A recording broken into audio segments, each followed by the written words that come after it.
Hi friends, my name is Jaganmohan Rao Mandadi and I'm an aspiring writer director. Already 3 short films చేశా. ఇప్పుడు నేను next తీయబోయే short film పేరు random. Sorry actually సీతాకోక చిలుక break down ఇంటర్వ్యూలో ఉన్నాం మనం. Coming to the point, cinema చూశాను. యాక్చువల్లీ షార్ట్ ఫిల్మ్ చాలా బాగా వచ్చింది. ఆ 15 minutes కూడా కొంచెం బ్యూటిఫుల్ ఫ్రేమ్స్. అదే డైరెక్టర్ నాకు అర్థమైంది, బట్ నాకు అప్పటికి కొన్ని డౌట్స్ ఉన్నాయి. మీకు కూడా కొన్ని ఉండే ఉంటాయి అఫ్ కోర్స్. కొన్ని రాసుకొని కూడా వచ్చాను. అడుగుదాం ఒకసారి, అసలు ఎందుకు ఇలా చేయాలనిపించింది, దాని యొక్క ఉద్దేశం ఏంటి అనేది. ఓకేనా బ్రో? అండ్ మన డైరెక్టర్ పేరు సూర్య విశ్వ, మా సీనియర్ కూడా తిను. Anyways like first congratulations bro, 5,000 views వచ్చినందుకు. Thank you bro. Title first ఇక్కడ నుంచి మొదలు పెడదాం. సీతాకోక చిలుక, అసలు ఈ పేరు ఎలా పెట్టాలనిపించింది? అండ్ లైక్ ఇప్పుడున్న సిచ్యువేషన్స్ కి జరిగే గొడవలకి ఒక డైరెక్ట్ గా మనం ఏ నేమ్ పెట్టినా మంచిగా సిమిలారిటీగా అనిపించదు అని చెప్పేసి దాన్ని ఒక అందమైన సీతాకోక చిలుక ఒక వేరే రెఫరెన్స్ తో పెడితే బాగుండిద్దని సీతాకోక చిలుక లాగా. అది కూడా ఎంత మీనింగ్ తో అంటే లైక్ ఇప్పుడు మన మధ్య జరిగే గొడవలు, మన బంధంలో ఉండే గొడవలు ఇవన్నీ కూడా ఎవరికి నచ్చవు అనమాట. అంటే లైక్ గొంగళ పురుగు లాగే ఉంటాయి. గొంగళ పురుగు ఎట్లయితే మంచిగా ఉన్నది అలా. సో ఆ గొంగళ పురుగు దాటొచ్చే ఆ అందమైన సీతాకోక చిలుక మన గొడవల నుంచి దాటొచ్చే ఒక అందమైన జ్ఞాపకాలు అన్నమాట. సో ఒక అందమైన జ్ఞాపకాన్ని ఒక అందమైన సీతాకోక చిలుకతో కంపేర్ చేస్తూ మన మెయిన్ జ్ఞాపకాలు మించే కాబట్టి దీని సీతాకోక చిలుక అని నేను పెట్టాలనుకున్నాను అనమాట. నైస్. ఇప్పుడు సెకండ్, సీతాకోక చిలుక, సీతాకోక చిలుక అది యాక్చువల్ గా సీత మామూలు తానే, దీర్ఘం ఏం లేదనమాట. ఎందుకంటే వేరే కాపీరైట్స్ ఇలా అని చూస్తున్నాం, మన నేమ్ చాలా యూనిక్ ఉండాలి. ప్లస్ ఇంకోటి ఏంటంటే మాకు మన మెయిన్ లీడ్ క్యారెక్టర్ సీత అని లీడ్ క్యారెక్టర్ ఉందన్నమాట. అది ఒక వాళ్ళ అన్న స్టోరీలో టర్నింగ్ పాయింట్ ఉంది కాబట్టి. సో అందుకని తన నేమ్ మీదే టైటిల్ కొంచెం డిజైన్ చేయాలని చెప్పేసి సీత అని మాత్రమే పెట్టాం. అండ్ ప్లస్ ఈ ఆర్ట్ వర్క్ ఇదంతా ఇదేంటి, ఇది కూడా మీనింగ్ ఉంది. గిటారు టైం, గిటార్ వచ్చేసరికి తనకు సంబంధించింది. క్లాక్ మనకి రిఫరెన్స్ ఉందన్నమాట, దానితోటి ఉంది. సో ఇంకా దీంట్లో కాదు కానీ మన షార్ట్ ఫిల్మ్ లో టైటిల్ యానిమేషన్ కి అయితే మాత్రం చాలా మీనింగ్ ఉంది అనమాట. అంటే ఇప్పుడు మనం వాళ్ళు ఫస్ట్ చూస్తే ఒక వైట్ టైటిల్ ఉంటుంది, దాని మీద ఒక సీతాకోక చిలుక వచ్చి వాలిన తర్వాత కలర్ఫుల్ గా మారిద్ది అనమాట. అంటే మన అందమైన సీతాకోక చిలుక షార్ట్ ఫిల్మ్ చూడక ముందు అందరి వైట్ ఎంటీ మనుషులు అనమాట. ఎప్పుడైతే మన సీతాకోక చిలుక షార్ట్ ఫిల్మ్ చూసిండ్రో, అంటే ఎప్పుడైతే ఆ సీతాకోక చిలుక వచ్చి ఆ టైటిల్ మీద వాలిందో అందమైన రంగులుగా ఉన్న టైటిల్ గా మారిపోతుంది అనమాట. అంటే మన సీతాకోక చిలుక షార్ట్ ఫిల్మ్ చూసిన తర్వాత దీంట్లో ఉన్న క్యారెక్టరైజేషన్స్ ఏవైతే ఉన్నాయో, అంటే ఒక్కొక్క కలర్ మన టైటిల్ లో ఉండే కలర్ కూడా ఒక్కొక్క క్యారెక్టరైజేషన్ కి రిజంబుల్ గా ఉండే కలర్ అనమాట, వాళ్ళ నేచర్ ఎగ్జిబిట్ చేసి. సో ఆ 4 కలర్లు మనుషులకి ఇంజెక్ట్ అవుతాయి అని రిజంబుల్ చూపించడం కోసం ఆ టైటిల్ యానిమేషన్ అలా పెట్టినాం అన్నమాట. ఓకే, టైటిల్ యానిమేషన్ గా చెప్పే కొద్ది వస్తూనే ఉంటారు డైరెక్టర్ కాబట్టి మీకు నాకు తెలుస్తుంది. ఓకే, ఇంకా లాగ్ చేయకుండా 12 పోస్టర్స్ అంటే ఓకే, నా దగ్గర డబ్బులు లేవు, నేను ప్రమోట్ చేయలేను, అన్న ఎందుకు చేశాడు అడుగుదాం ఒకసారి. ఆ 12 పోస్టర్స్ వెనకాల ఉన్నా నేను అంటే ఇంతకు ముందు ఒకసారి వీడియో చేసినప్పుడు కూడా చెప్పా దాని గురించి. అంటే ఇప్పుడు మనం ఉన్న సినిమాల్లో ఇప్పుడు మనం రెగ్యులర్ చూసే దేంట్లో అయినా కానీ హీరో ఏదైతే ప్రొటగనిస్ట్ ఉంటే ఆయన ఎప్పుడు మంచిగానే ఉంటాడు, గొప్పగా ఆలోచిస్తాడు, వీళ్ళనేమో నెగిటివ్ గానే ఉంటాడు. కానీ నాకేమనిపించింది అంటే వాళ్ళు ఎందుకు అంత మంచిగా ఉంటారు, నెగిటివ్ ఈ విలన్ వచ్చేసరికి ఎందుకు ఇంత నెగిటివ్ ఉంటాడు? ఏవో కారణాలు ఉండాలి కదా. వాళ్ళు డైలీ ఉండే హ్యాబిట్సా, లేకపోతే వాళ్ళు ఏదైనా ఆత్మ ప్రాక్టీస్ చేయటం, ఇట్లాంటి ఏవో వాళ్ళ జీవితంలో ఉన్న అడాప్షన్స్ బట్టి వాళ్ళ ఆలోచనలు అలవాట్లు మారుతాయి అని ఆ ఉద్దేశం అని నేను అనుకొని. సో ఇప్పుడు మనకి దీంట్లో చూసుకుంటే పాజిటివ్ క్యారెక్టర్స్ అన్నిటికీ అంటే ఏదైతే ఆ పాజిటివ్ ఒక మంచి మాట చెప్పడం కానీ మంచిగా ఆలోచించాలి వెనకాల ఏదో ఒక రెఫరెన్స్ ఒక ఆర్ట్ వర్క్ అది పెట్టిన అనమాట. సో ఆ క్యారెక్టరైజేషన్స్ చెప్పడం కోసమే నేను ఒక 12 పోస్టర్స్ అంటే లైక్ ఒక్కొక్క క్యారెక్టర్ కి 4 పోస్టర్స్ లెక్క 4 క్యారెక్టర్స్ కి రిలీజ్ చేసిన అనమాట. సో సీఎత్కి ఒకసారి గిటారిస్ట్ అని లైక్ ఏదైతే నేను ఫ్రీగా స్టోరీ చెప్పాలనుకుంటున్నా దాన్ని మొత్తం ఆ 12 పోస్టర్స్ నుంచి ఎక్స్పెక్ట్ చేద్దాం అనేసి రిలీజ్ చేసిన. అది ఏ ప్రమోషన్ కాదు, ఒక స్టోరీ టెల్లింగ్ కోసం మాత్రమే రిలీజ్ చేసినాం. అది ప్రమోషన్ కో లేకపోతే హైప్ చేయడానికి ఏం కాదు. ఓకే, ఇంకోటి అది మొన్న సిఎస్సి లో 8 మంది టీచర్స్ పిలిచి, అంటే టీచర్స్ ఒకవేళ చూస్తే పిల్లలు ఆటోమేటిక్ గా చూస్తారు. అంటే లైక్ అంటే యాజ్ ఎ డైరెక్టర్ గా ఒక పక్క ప్రమోషన్ ఉన్నా గానీ ఇంకొక పక్క స్టోరీ టెల్లింగ్ ఎక్కువ అన్నమాట. సో సీత ఆ క్యారెక్టర్ అంత మంచి క్యారెక్టర్ పోస్టర్ రిలీజ్ చేయడం కోసం నాకు దాన్ని రిలీజ్ చేసే వాళ్ళు కూడా అదే రిఫరెన్స్ తో ఉన్న వాళ్ళు రిలీజ్ చేస్తే బాగుండిద్దని. సో చూస్తే అక్కడ ఎక్కడ మేలు ఉండదు, ఓన్లీ 8 టీచర్స్ మాత్రమే రిలీజ్ చేస్తారు అనమాట. వాళ్ళు కూడా ఈ క్యారెక్టర్ రిజంబుల్ చేసే వాళ్ళు అనమాట. తన మన సీత వయసుకి కొంచెం పెద్దోళ్ళు. సో అలా చెప్తే క్యారెక్టర్ రిజంబుల్ స్టోరీ టెల్లింగ్ బాగుండిద్ది అని చెప్పేసి రిలీజ్ చేసి బుట్టోడు బాగా కృష్ణ తన రూమ్ ఎందుకు అలా స్పెషల్ అఫ్కోర్స్ ఉంటది, ఏంటి క్యారెక్టరైజేషన్ ప్రకారంగా ఉండిద్ది అనమాట. అంటే ఇప్పుడు మీరు అప్పుడు తన బాబు వేసేటప్పుడు బాబు కనపడేటప్పుడు సిచ్యువేషన్ కూడా వెనకాల ఒక లిరిక్ కూడా ఎలా వచ్చింది అంటే అందమైన రివ్యూలో ఎగిరే సీతాకొక చిలుక అయినా సరే గొంగళ దశ నుంచి దాటి వచ్చింది కదా అని ఉంది. లైక్ అంటే తన బాబు చుట్టూరు కొన్ని పేపర్స్, అంటే నలిపేసిన పేపర్స్, చెక్కింగ్ పౌడర్, ఇవన్నీ. అంటే ఆ బాబు ఒక 2 hours నుంచి బొమ్మలు గీయడానికి ట్రై చేస్తా ఉన్నాడు. సో ఎన్నో ఫెయిల్ అయింది అనమాట. ఆ ఫెయిల్ అయిందని చెప్పేసి ఆ పేపర్స్ అన్ని నలిపేసి ఆ చుట్టూ పడి ఉంటాయి. అది ఆ కింద పడేసిన అన్ని ఫెయిల్ అయిన పేపర్స్ అని తెలియటం కోసం తన చివరిలో పేపర్ ఇస్తాడు అనమాట. అనుకున్న అవుట్పుట్ రాలేదని చెప్పేసి ఆ కోపాన్ని ఎగ్జిక్యూట్ చేసి ఆ పేపర్ నలిపి కెమెరా మీద ఇచ్చేస్తాడు అనమాట బయట. అలా ఇంకోటి ఒకటి వచ్చింది. 2 క్వశ్చన్లు ఉన్నాయి, దాని తర్వాత అడుగుతాం. కమింగ్ టు సీత రూమ్ ఎందుకు అలా డిజైన్ చేయాల్సి? అంటే నేను ఏదైతే ఈ పోస్టర్స్ లో డెలివర్ చేసిందో అట్ ద సేమ్ టైం ఒకవేళ అందరు పోస్టర్స్ డెలివరీ అవ్వవు కాబట్టి, సో మన షార్ట్ ఫిల్మ్ ఎక్కడికో రీచ్ అవుతుంది, అందరికి తెలియదు కాబట్టి తన క్యారెక్టరైజేషన్ ని కూడా తన రూమ్ లో చూపించాలి. ఒక పక్క సాంగ్ లో వోకల్ గా వస్తానే ఉంటుంది, సో విజువల్ గా కూడా తన క్యారెక్టరైజేషన్ ఏంటి అనేది తన రూమ్ లో చూపిద్దాం అని చెప్పేసి ఆ ఫిష్ బౌల్ గానీ, తన గిటార్ ప్రాక్టీస్ చేస్తుందని గానీ, మళ్ళీ తను మైకేల్ జాక్సన్ ని అడ్మైర్ గా తీసుకునేద్దాం కానీ, ఇంకోటి హైలైట్ చేసిన పోస్టర్ లైక్ బీయింగ్ క్రియేట్ చేసిన అంటే హాబీ వే ఆఫ్ లివింగ్ అని. అది అంటే తను రూమ్ హాల్ కి వచ్చిన తర్వాత ఒక మంచి మాట చెప్తుంది, తన వయసుకు తగ్గకపోయినా ఒక మంచి మాట చెప్తుంది అనమాట. సో అంత గొప్పగా ఎలా ఆలోచించగలిగిందంటే ఈ రూమ్ లో ఉన్న ఆ అంబియన్స్ అన్ని తన క్యారెక్టరైజేషన్ చెప్తాయి అనమాట. తన హాల్లోకి వచ్చి చెప్పిన మాటకి ఇవన్నీ కారణాలు అనమాట. అలా అది ఇంకోటి చూసాను, అది యాక్చువల్లీ బాగుంది. ఆ షార్ట్ అనకాల మరి ఏం మీనింగ్ తెలియదు, జనరల్ గానే వాడతారు అది. అదే లైక్ బైక్ మీద వెళ్ళేటప్పుడు మిర్రర్ కి జూమ్ ఇన్ ఉంది, అక్కడ నుంచి జూమ్ అవుట్ కొట్టడం. అంటే అండ్ లైక్ సేమ్ టైం వాళ్ళ ఇప్పుడు ఆ క్యారెక్టర్స్ ఇంట్రడక్షన్ గానీ ఆయన చూపించడం కానీ ఒక ప్యాటర్న్ ఉండిద్ది అనమాట. అండ్ లైక్ బాబు ఫస్ట్ బాబు దగ్గర నుంచి స్టార్ట్ అవుతుంది, ఆ బాబుని చూపించడం. నెక్స్ట్ అదే టైం కి మూర్తి అని ఆయన వాళ్ళ ఇంటి దగ్గర నుంచి బయలుదేరుతాడు అనమాట. ఆ నెక్స్ట్ ఏం చేస్తారు, సీత అదే టైంకి ఏం చేస్తుందంటే వాళ్ళు తన రూమ్ లో ఉండి గిటార్ ప్రాక్టీస్ చేస్తా ఉంటుంది అనమాట. నెక్స్ట్ ఈయన మిడిల్ ఆఫ్ లో జర్నీలో ఉన్నాడు. అది కూడా ఎలా ఉన్నాడంటే చాలా కోపంగా ఉన్నాడు, ఏదో సీరియస్నెస్ లో ఉన్నాడు అనేది వ్యక్తం చేయడం కోసం తనకి మిర్రర్ షాట్ పెట్టి ఒకే ఫ్రేమ్ లో ఆయన ఫేషియల్ ఎక్స్ప్రెషన్ చూపించి, ఆ ఎక్స్ప్రెషన్ చూపించిన ఎవరు అంటే ముందు చూపించిన అని కంక్లూడ్ చేయడం కోసం ఒకే షాట్ లో ఆయన ఫేస్ ని ఆయన బాడీని ఒకే షాట్ లో కవర్ చేసింది అనమాట. లిఫ్ట్ దగ్గర చాలా ఇంపార్టెంట్. అంటే మేము ఈ మైన్యూట్ డీటెయిలింగ్ మీద నాకు ఎక్కువ, నా స్టైల్ ఎక్కువ వచ్చేది నాకు బాగా ఇష్టం అనమాట. అంటే ఇప్పుడు నేనేం ఫీల్ అవుతానంటే ఒక స్టోరీ నేను రాసినప్పుడు ఎంతైతే ఆలోచిస్తానో లైక్ అట్లీస్ట్ ఒక 5% నాలాగే ఆలోచించే వాళ్ళు చూసే వాళ్ళు ఉంటారు. సో వాళ్ళకి ఒక మంచి స్టఫ్ ఇవ్వాలి అన్న ఉద్దేశంలో ఇప్పుడు ఏంటంటే ఆ అమ్మాయి చేతిలో ఒక ప్లకార్డ్ ఉంది కదా, ఆ ప్లకార్డ్ లో నేను ఏదైతే ఎంటైర్ స్టోరీ చెప్పకపోతున్నానో, హాల్లోకి వెళ్ళిన తర్వాత ఒక సిచ్యువేషన్ గురించి ఏదైతే చెప్పబోతున్నానో అది మొత్తం ఆ ప్లకార్డ్ లో డిజైన్ చేసి ఆ ప్లకార్డ్ లో పెట్టినాం అనమాట. అంటే ఎగ్జాక్ట్ గా మన లాక్ లైనే ఆ ప్లకార్డ్ లో ఉండిద్ది. సో వాళ్ళ వెనకాల కూడా వాళ్ళేం ర్యాండమ్ గా ఏం పెట్టలేదు, వాళ్ళకి కూడా ఒక స్టోరీ ఉంది అనమాట. అండ్ లైక్ తను పాప వాళ్ళ స్కూల్లో మోరల్ సంబంధించిన ఒక ఎగ్జిబిషన్ జరుగుతుంటే తను వెళ్ళి ఎగ్జిబిట్ చేసి ఈవినింగ్ పూట వాళ్ళు ఇంటికి రిటర్న్ అయ్యే టైంలో ఈ లిఫ్ట్ లో తన మూర్తి అను వాళ్ళు కోయిన్సిడెంట్ అనమాట. సో మూర్తి ఏం ఆయన ఉన్న ఆవేశంగా ఏం చూడలేకపోయింది అనమాట. ఆయన వెళ్ళిన తర్వాత మనం ఆయన్ని చూసి, సో అక్కడ కొంచెం చిన్న టెక్నికల్ షో జరిగి అది కట్టు ఫోకస్ అవ్వలేదు అనమాట.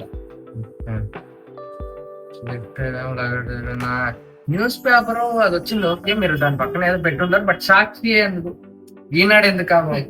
లేకపోతే ఇంగ్లీష్ అలాగే- న్యూస్ పేపర్ అలా ఏం కాదు, మాకు ఆ రోజు అంటే లైక్ ఆ ఎడిటింగ్ కి ఒప్పుకోవడానికి సాక్షి వీలు కుదిరింది ఆ రోజు. ఇంకా అలా దానికే అంటే ఇంకేమైనా రాజకీయ అట్లా ఏం లేదు. కానీ ఇప్పుడు అక్కడ న్యూస్ పేపర్ పెట్టడానికి చాలా పర్టికులారిటీ ఉంది. అది మనం పర్టికులర్ డిజైన్ చేయించింది న్యూస్ పేపర్ మొత్తం. ఓకేనా? సో అంటే ఏంటంటే ఒక ఆయన వచ్చిండు, మూర్తి వచ్చిండు, ఆ ఇంటి దగ్గరికి వచ్చిండు, హాల్లో ఒక ఆయన ఉన్నాడు. కానీ మనం మామూలుగా అయితే వెళ్ళొచ్చు, కానీ సరే ఎవరో తెలియని వాళ్ళ ఇంటికి వెళ్ళకూడదు, డోర్ నాక్ చేసి వెళ్తాం అనే ఉద్దేశంలో ఉండిపోవచ్చు. డోర్ నాక్ చేసిండు, హాల్లో ఒక మనుషులు చూసిండు, కానీ పిలవకుండా మళ్ళీ కోపంగా ఫేషియల్ ఎక్స్ప్రెషన్ మార్చి పేపర్ హిట్ చేసి అంతే ఉండిపోయింది అనమాట. అంటే అసలు వాళ్ళిద్దరి మధ్య అక్కడ ఏం సిచ్యువేషన్ జరుగుతుంది అనేది చెప్పడం కోసం నేను విజువల్ స్టోరీ టెల్లింగ్ చూపిద్దాం అని చెప్పేసి అక్కడ ఒక న్యూ ని హైలైట్ చేసింది అనమాట. మనస్పర్ధాల వల్ల పోరు గొడవలో బావకి ఏదైతే వాళ్ళిద్దరి మధ్య సిచ్యువేషన్ ఉందో అది నేను విజువల్ గా చూపించేసా. ఇంకోటి ఏంటంటే దీనికి 2 కారణాలు యాక్చువల్ గా. న్యూస్ పేపర్ తయారు చేయించడం కానీ అది హైలైట్ చేయడం కానీ. అంటే లైక్ ఒక న్యూస్ పేపర్ లో ఒక న్యూ ఇప్పుడు వస్తుందంటే దాని అర్థం ప్రెసెంట్ ఇప్పుడు అవన్నీ జరుగుతున్నాయి. అంటే ఇప్పుడు మనం ఏదైతే చూపించిన సిచ్యువేషన్ ఉందో అది చాలా కామన్ అని చెప్పడం కోసం న్యూస్ పేపర్ లో చూపించింది అనమాట. అంటే న్యూస్ పేపర్ లో వచ్చిందంటే దాని అర్థం ఇప్పుడు జరుగుతుందని కదా. సో ఇప్పుడు మనం చూపించే సిచ్యువేషన్ చాలా కామన్ అనే ఉద్దేశంలో దాన్ని హైలైట్ చేసి చూపించింది అనమాట. చూసాను బాబు అలా పరిగెడుతూ ఉంటాడు వెనకాల చెప్పి. అంటే చెప్పాను కదా, ఆ క్యారెక్టరైజేషన్ రిజంబుల్స్ కోసం అని చెప్పేసి ఈ రిఫరెన్స్ లన్నీ పెట్టుకున్నాం అనమాట. అండ్ లైక్ అంటే నా ఉద్దేశం ఏంటంటే మనం గొప్ప వాళ్ళని ఆరాధించిననుకో వాళ్ళ గొప్ప గొప్ప అలవాట్లు ఆ క్యారెక్టరిస్టిక్స్ అని మనకు వస్తాయి అని నా ఉద్దేశం. అంటే నేను ఫీల్ అవుతా అనమాట. సో అందుకనే admiring great miles refine so great అని చెప్పేసి ఒక క్యారెక్టరైజేషన్ పోస్టర్ కూడా దిగు అనమాట. సో మనకైతే ఏదైతే పాజిటివ్ క్యారెక్టర్స్ ఉన్నాయో అండ్ లైక్ అక్కడ పాజిటివ్ డెలివరీ చేసిన క్యారెక్టర్స్ ఉన్నాయో వాళ్ళందరికీ పెద్ద పెద్ద రిఫరెన్సెస్ ఉన్నాయి. సో సినిమాలో సగం వరకు క్యారెక్టరైజేషన్స్ ఉంటాయి. ఇవన్నీ మీరు ఇది ముందు వదిలి తర్వాత మీరు రిలీజ్ చేయాల్సింది. ఇంకొంచెం బాగా అర్థమయ్యేది జనాలకి రిలీజ్ అయిన తర్వాత. ఓకే, ఈ వీడియో చూసిన తర్వాత మళ్ళీ చూడండి ఇంకోసారి, then you will get the point. Second గొడవ. అసలు ఆ గొడవ గురించి నాకైతే అది సంథింగ్ ఒక జస్ట్ సీన్ లో వచ్చి వెళ్ళిపోయింది. అసలు గొడవ ఆరిజిన్ ఏంటి, ఎక్కడ స్టార్ట్ అయింది, అంత ముందు నుంచి. అంటే మనకి ఎప్పుడైనా స్టోరీ పరంగా చూసుకుంటే ఆరిజిన్స్ ఏం తీసుకెళ్లాల్సిన అవసరం లేదు ఉద్దేశంలో. ఇంకోటి ఏంటంటే నేను పర్టికులర్ గా వాళ్ళ ఆరిజిన్ చూపించుకోవడానికి మెయిన్ కారణం ఒకటి ఉందన్నమాట. ఇప్పుడున్న ప్రజెంట్ జనాలు అందరు రిలేట్ అవ్వాలి అంటే సో పర్టికులర్ గా అంటే వాళ్ళు ఫైనాన్షియల్ గా మనీ కోసం గొడవ పడినరా, లేకపోతే మనస్పర్ధలు కోసం గొడవ పడినరా, లేకపోతే ఇంకో దానికి గొడవ పడినరా అని నేను చూపించకూడదు అనుకున్నాను. ఎందుకంటే చూసే ప్రతి ఒక్కరు కనెక్ట్ అవ్వాలి అంటే అక్కడ పర్టికులారిటీ లేకపోవడమే మంచిది. ఇప్పుడు ఒకవేళ డబ్బుల గురించి వాళ్ళు గొడవ పడిందంటే మనస్పర్ధాలతో గొడవ పడిన వాళ్ళు ఇది మనకి సంబంధం లేదు కదా అనుకుంటారు. సో నేను అందుకని చెప్పేసి అది ఏది ఇంక్లూడ్ చేయలేదు అనమాట అందరు కనెక్ట్ అవడం కోసం. ఓకేనా? ఇంకోటి ఏంటి, మనకు మెయిన్ గొడవ రావటం, ఆ గొడవే ఇంపార్టెంట్ అనమాట. అది ఎందుకు వచ్చింది అనేది అది దేని వల్ల ఏం రావచ్చు, మనస్పర్ధల వల్ల రావచ్చు, మనీ వల్ల రావచ్చు, లేకపోతే ఇంకోటి దేని వల్ల వచ్చినా గానీ సొల్యూషన్ అయితే ఇదే. మనం ఏదైతే చూపించినామో అది సొల్యూషన్ అవుతుంది అనమాట. సో ఆర్జన్ తో పని లేదని చెప్పేసి ఇది ఎస్టాబ్లిష్ చేయలేదు అన్నమాట. నెక్స్ట్ ఇక్కడ ఏవో ఇంకా 2-3 ఉన్నాయి, బట్ సంథింగ్ వస్తే ఆడు పిల్లోడు పరిగెట్టేటప్పుడు ఇలా ఎగిరిపోతాయి స్టిక్కర్స్. సో అది డయాగ్రామ్స్ ఏదైతే ఉన్నాయో ఆ పిక్చర్స్ అంటారు, ఆ పిక్చర్స్ ఏదైతే చేతితో గీసింది అది ఆయన దగ్గరికి వెళ్ళిన ఆయన చూసి ఇంకా మారిపోతాడా అంటే అదే నేను కూడా జనరల్ గా ఒక చిన్న ఇన్సిడెంట్ తోనే అప్పుడు దాకా గొడవ పడిన వాళ్ళు మారటం నాకు ఇష్టం లేదు, అసలు మారం కదా. సో ఇది కూడా ఒక సినిమాటిక్ గా కాదు, చాలా జనరల్ గా లైక్ రియల్ గా అనిపించేలాగే తీయాలనే ఉద్దేశంలోనే. అంటే న్యూస్ పేపర్స్ ఎగిరి పడ్డాయి, పేపర్స్ ఎగిరి పడిన తర్వాత వాళ్ళు స్లో పేపర్స్ తీసుకొని చూసుకున్న తర్వాత వాళ్ళ మెమరీస్ గుర్తొచ్చింది ఫస్ట్ పాయింట్. తర్వాత మన బటర్ఫ్లై క్రాఫ్ట్ లో వాళ్ళ ఎంత ముందు ఉన్న బంధం మొత్తం ఏంటని చూపించాం. ఆ బటర్ఫ్లై క్రాఫ్ట్ కూడా పర్టికులారిటీ ఉంది. నెక్స్ట్ ఆ తర్వాత చిన్న అమ్మాయిన సీత వచ్చి అంత మంచి మాట చెప్పింది అనమాట. అంటే ఏదైతే అసలు మనం ఏం పట్టించుకోవాలి, అసలు ఎలా ఉండాలి ఏంటని తను చెప్పింది. అంటే థర్డ్ పాయింట్. ఇది అయిపోయిన తర్వాత కింద పడిండు, బాబు బాధలో ఉన్నాడు, అయినా గానీ వచ్చేసి తను ఆ బాధతో వచ్చేసి వాళ్ళ మామయ్యకి తను ఇది నువ్వు ఇది మా నాన్న అంటే చాలా ఎమోషనల్ అయిపోయింది అనమాట ఆయన. సో ఇన్ని పాయింట్స్ జరిగిన తర్వాత కూడా మనిషి అన్నది మారతలే కదా. అది కూడా ఇంకొక ఆయన నేచర్ కూడా ఫస్ట్ నుంచి కూడా కొంచెం ఫస్ట్ ఏనే మాట్లాడటం ఆ ఓరియంటల్ లోనే ఉండిద్ది అనమాట. సో అందుకని నేను మారగలిగింది కాబట్టి, అంటే ఈ 4 జరిగిన తర్వాత మారగలిగింది కాబట్టి లైట్ ఆలోచించి ఈయన ముందు స్టెప్ తీసుకుని మళ్ళీ మాట్లాడడానికి ట్రై చేస్తాడు. సో చాలా రీజన్స్ ఉన్నాయి ఆయన మాట అంగితే. ఆయన అయితే ఊరికి మారలా అట్లా. బట్ లైక్ అంటే చూపించేటప్పుడు మేబీ ఆ టైమింగ్ వల్ల దాని వల్ల అక్కడ కనబడింది అయితే ఇది బిహైండ్ ది ఎంత ఉంది అర్థం చేసుకోవాలి యాక్చువల్లీ మేమే. సెకండ్ థింగ్, ఆ బటర్ఫ్లై క్రాఫ్ట్ కి వస్తే జనరల్ గా కొంతమంది ఐడియన్స్ కి లైక్ అలా అలా అలా అలా అది మొత్తం తిప్పేసరికి కొంచెం లాగ్ ఉంటది. బట్ దానికి ప్రతి అర్థమైంది అని ఫ్రేమ్స్ పెట్టారంటే. అంటే ఏంటంటే ఇప్పుడు మనం చెప్పా కదా, మన టైటిల్ అనేది ఒక అందమైన సీతాకోకచిలుక అంటే ఒక జ్ఞాపకంతో కంపేర్ చేసింది అనమాట. అది ఇంకా విజువల్ గా కూడా రిప్రజెంట్ అవ్వాలి అని చెప్పేసి మనం ఒకే ఫ్రేమ్ లో సీతాకోకచిలుక చూసుకుంటే ఒకే ఫ్రేమ్ లో ఒక సైడ్ ఒక జ్ఞాపకం, అందమైన ఒక 2 ఫోటోలు దిగిన జ్ఞాపకం, ఒక పక్కన బటర్ఫ్లై వచ్చింది అనమాట. అలా అన్ని జ్ఞాపకాలకు ఒక బటర్ఫ్లై రెఫరెన్స్ ఉంటుంది. సో ఏదైతే హోల్ ఈ బటర్ఫ్లై అని అలైన్ అయ్యి మళ్ళీ చూస్తే ఒక అందమైన పెద్ద బటర్ఫ్లై వచ్చింది అనమాట. సో దాని అర్థం ఏంటంటే ఒక్కొక్క బటర్ఫ్లై ఒక్కొక్క జ్ఞాపకం అయితే ఈ అందమైన జ్ఞాపకాలన్నీ కూడబెట్టుకుంటే ఒక పెద్ద సీతాకోకచిలుక అనమాట. అందమైన జ్ఞాపకాలు కూడబెట్టుకుంటే ఒక జీవితం కదా. సో ఇట్లాంటి చిన్న చిన్న జ్ఞాపకాలు కూడబెట్టుకుంటే ఒక పెద్ద సీతాకోకచిలుక వచ్చింది అనమాట ఆ ఓరియంటల్. ఇంకోటి క్లాక్ ప్రతిసారి చూపించి అంటే క్లైమాక్స్ లో కూడా క్లాక్ అలాగే ఉంచేసారు. కింద వాల్ ఫిల్ అయ్యే వరకు మాటలు వస్తూనే ఉన్నాయి. క్లాక్ అంత అయ్యా అంటే అది చాలా ఇంపార్టెంట్ యాక్చువల్లీ. ఏంటంటే మనం స్టార్టింగ్ లో క్లాక్ చూపించినప్పుడు 4:50 అవుతుంది అన్నమాట టైం. అంటే ఇది ఆ టైం 4:50 టైమ్ లో స్టార్ట్ అయింది యాక్చువల్ గా మన చూపించే స్టోరీ. చివర మొత్తం అయిపోయిన తర్వాత మళ్ళీ క్లాక్ ని అబ్జర్వ్ చేస్తే అక్కడ టైం ఎంత ఉండిద్ది అంటే లైక్ 5:01 ఉండిద్ది అనమాట. లైక్ కరెక్ట్ గా మన స్క్రీన్ టైం ఎంతైతే ఉండిద్దో ఈ క్లాక్ కనపడిన కాంచి మళ్ళీ ఈ క్లాక్ కనపడేదాకా ఎంతైతే స్క్రీన్ టైం ఉండిద్దో అదే టైం డిఫరెన్స్ తో రెండు క్లాక్స్ ఉంటాయి. లైక్ క్లాక్ టైం ఉండిద్ది అనమాట. సో ఒక పర్టికులర్ టైం ఫ్రేమ్ లో జరిగిన సిచ్యువేషన్ ని మనం షార్ట్ ఫిల్మ్ చూపించింది. ఒక 11 minutes జరిగే ఒక సిచ్యువేషన్ ని షార్ట్ ఫిల్మ్ గా అంటే మనం షార్ట్ ఫిల్మ్ మొత్తం ఒక 11 minutes లో జరిగింది అని ఒక టైం ఫ్రేమ్ లో చూపించడం కోసం, రిజంబుల్ కోసం మనం క్లాక్స్ మెయింటైన్ చేస్తాం అనమాట. అంటే ఆ క్లాక్ కూడా మళ్ళీ ఏదో ర్యాండమ్ గా పెట్టినాం ఆ ఉద్దేశంలో అలా ఏం కాకుండా క్లాక్ ఫస్ట్ లో చూపించలేదు బాబు రూమ్ లో ఉందా లేదా ఏం లేదు, మధ్యలో ఫ్లాష్ కట్ జరిగిపోయింది అనుకుంటా. కానీ చివరిలో మనం అంత పర్టికులర్ చూపించినాం అనమాట. బాబు ఏదైతే రూమ్ అంబియంట్ ఉందో అదే రూమ్ అంబియంట్ లో తన క్లాక్ ఉందని చెప్పి మధ్యలో ఎక్కడ కట్ జరగదు. బాబు రూమ్ రూమ్ లో ఉన్న అంబియంట్ తోనే ఆ క్లాక్ కనపడిద్ది అనమాట. సో అది బాబు రూమ్ లో ఉన్న క్లాక్ యాక్చువల్ గా. ఓకే, అదే ఫైనల్ గా నెరేటివ్ ఎవరైతే చెప్పారో లాస్ట్ లో మీరన్నా మీరు చెప్పొచ్చు కదా, అంటే లేడీస్ వాయిస్ ఉంటుంది. అట్లానేం కాదు అంటే లైక్ దానికి కూడా చాలా మీనింగ్ ఉంది. నాకున్న వయసుకి నేను ఇప్పుడు నాకెంత 21 years. సో నాకున్న వయసుకి నేను అంత పెద్ద మాట చెప్తే మంచిగా ఉండదు, అదంత రిజంబుల్ గా అనిపించదు అన్న ఉద్దేశంలో అది మన భవానీ లైక్ మన chemistry department Bhavani madam HOD ఉంటుంది కదా మేడం, ఆల్మోస్ట్ 55 లైక్ ఏజ్ చెప్పమని తెలియదు, ఆల్మోస్ట్ పెద్దాం కాబట్టి అంత పెద్దాం చెప్తే ఆ పెద్ద మాటకి ఒక విలువ ఉండిద్ది అని చెప్పేసి నేను మేడం తో మాట్లాడి లైక్ కొంచెం వచ్చేసి చెప్పించి మేడంతో చెప్పించిన అనమాట.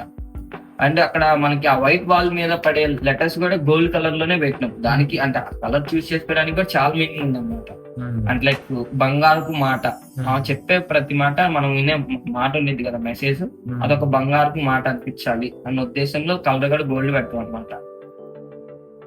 అట్లా ఈ తెల్లని గోడ మీద నల్లని గడియారం అన్నమాట. లైక్ ఆ లైన్ అయితే బాగా అర్థమైంది అనుకుంటా, మనం ఏదైతే ఎంటైర్ మెసేజ్ చెప్పాలనుకుంటున్నామో అది. ఇంకోటి మనం సీతాకోకచిలుక టైటిల్ ఎందుకు పెట్టినాం అనేది కూడా మనం లాస్ట్ ఏదైతే మెసేజ్ లో చెప్పినామో ఆ మెసేజ్ లో ఇంక్లూడ్ అయిపోతుంది అనమాట. టైటిల్ జడ్జ్మెంట్ అక్కడ తెలిసిపోతుంది. అంటే మన ఇంట్లో అందమైన సీత లాంటి అమ్మాయి, అయితే లాంటి అబ్బాయి లేకపోవచ్చు కానీ మన గొడవల వెనకాల గొంగళ పురుగులో దాగి ఉన్న అందమైన సీతాకోకచిలుకల బంధాలు, వాటి జ్ఞాపకాలు మాత్రం ఖచ్చితంగా ఉంటాయి. అంటే అక్కడ ఆ లైన్ లో అర్థమైపోయింది అనమాట. ఇప్పుడు వచ్చే గొడవలు ఈ గొంగళ పురుగులు అయితే దాన్ని దాటి వచ్చే మన బంధం, జ్ఞాపకాలు ఒక అందమైన సీతాకోకచిలుక అనేసి. 900 డిఓపి తిను లైక్ ఒకసారి వాళ్ళ పేరు చెప్తా డిఓపి ఎడిటర్. డిఓపి అనేమో అఖిల్ కౌర్ అని చెప్పేసి ఇక్కడ కలిదింది అన్నాయి. లైక్ మ్యూజిక్ ఏమో లోయల్ షణ్ముఖ్ మన కాలేజ్ వాళ్ళు. ఎడిటర్ ఏమో కృష్ణాచార్య మణి అని చెప్పి హైదరాబాద్ లో అన్నాయి. అండ్ దీనికి పోస్ట్ ఎడిటింగ్ కూడా వేరే అన్నయ్య చేసింది, ప్రవీణ్ అన్న అన్నయ్య చేసింది. డిఐ ఏమో సాయి తేజ అని చెప్పేసి కాకినాడ అన్నయ్య చేసింది అనమాట. ఓకే, యాక్చువల్లీ ఎందుకు అడిగానంటే like apart from that story ఇది కొంచెం లైక్ స్లో ఫేసింగ్ కాబట్టి, బట్ అపార్ట్ ఫ్రమ్ స్టోరీ చూస్తే క్రూ అనే వాళ్ళు చాలా బాగా వర్క్ చేస్తారు. యాక్చువల్లీ విజువల్ గా the quality was very good and చాలా బాగా వచ్చింది. ఎవరీ ఫ్రేమ్ గానీ, ఆ డిఐ గానీ, ఆ ఎడిట్ గానీ, మ్యూజిక్ గానీ తెలుస్తుంది. అండ్ లైక్ ఇది స్లోగా అంటాం కంటే కూడా నా ఉద్దేశం ఏంటంటే ఆ ఎమోషన్స్ ఏదైతే క్యారీ అవ్వాలి, ఆ సాంగ్ పెట్టడానికి ఫుల్ మీనింగ్ ఉందన్నమాట. ఏదైతే హాల్లోకి వచ్చిన తర్వాత వాళ్ళు పలికే ప్రతి మాటకి ఒక కారణం చెప్పాలి.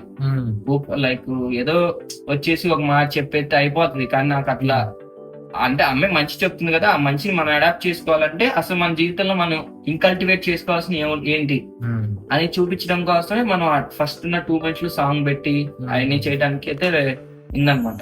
కానీ ఒకటైతే ఇదైతే మాత్రం చూసిన ప్రతి ఫ్రేము ఎక్కడ అన్లెస్లీ ఎక్కడ జంక్ అన్నట్లేదు, ప్రతిదీ వెరీ క్లియర్ క్లియర్ పెట్టినమాట.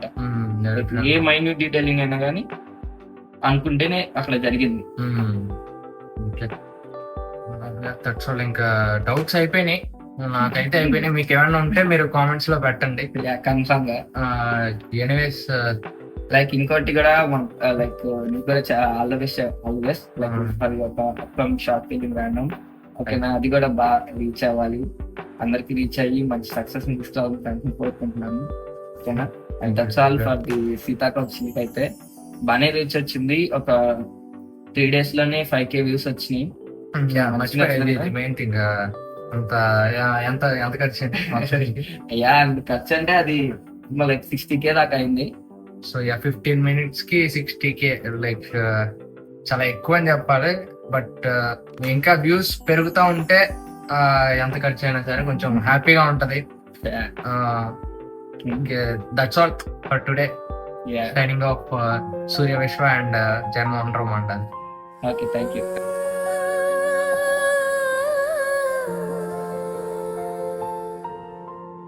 రివ్వున ఎగిరే సీతాకోక చిలుక చిలుక, గొంగళి దశను దాటి వచ్చిందని తెలుసా తెలుసా.